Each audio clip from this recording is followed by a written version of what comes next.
like the other day because you were unbelievable. Okay. Day two, do you know anything more than day one? Yeah, Steele. we got an extra day of work in, which is what we need to do is work. We've had good focus to this point. They've reported back with a mindset to get better, and they're working hard. Okay. I know tackling has been an emphasis in the off season. How impressed are you with the progression? I know it's just day two, but how is that progressing? Well, it is day two, but we also got T-shirts and shorts on. And we can teach the form of tackling, but obviously we all know that tackling is with pads on. But we're getting the fundamentals and the understanding of tackling leverage and footwork and arms.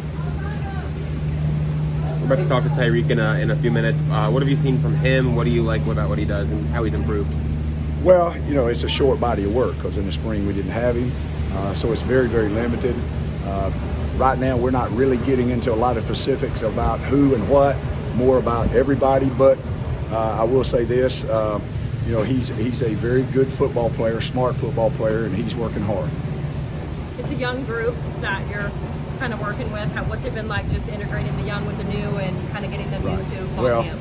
when you've done it 43 years, everybody's young, but it doesn't matter. Coaches too. Charlie Strong's young to me, so yeah, it's fun getting new guys in. Okay, we had some portal guys, we had some freshmen that got in. That's always fun to start them at a baseline and move them up the ladder. But then to also, it's kind of it's enjoyable to see that they worked hard in their OTAs in the summer, and that's evident because their retention of spring practice and then what they polished and corrected from spring practice before day one was very encouraging.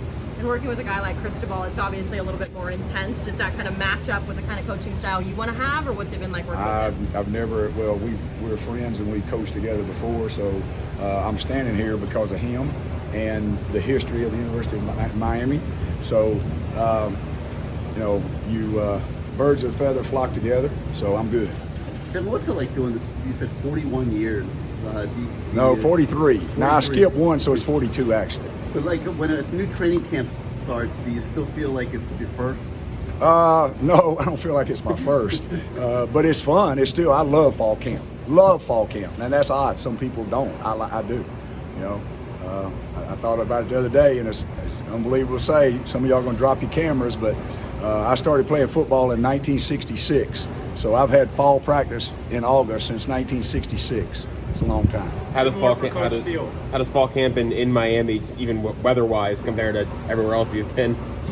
Well, you know, hot's hot, and you know, it was hot in some other stops I've had, but you certainly feel it here. The defensive line group with the transfers and bodies there, how much different are they compared to the spring, and do they allow you to be more multiple, do more creative things? You know, schematically, that's going to come later. We're still figuring out who can do what and how we to use them. But we do have more bodies in the rotation. I've said it before, and everybody's got to get used to this. We're not coming off of this. The thing of saying, okay, this guy's these are the four starters, and these are the four backups, and these are the four threes. We don't even, that's something that is talked about outside of our world. In this day and age with hurry-up football, you have to have multiple guys that are technically starters.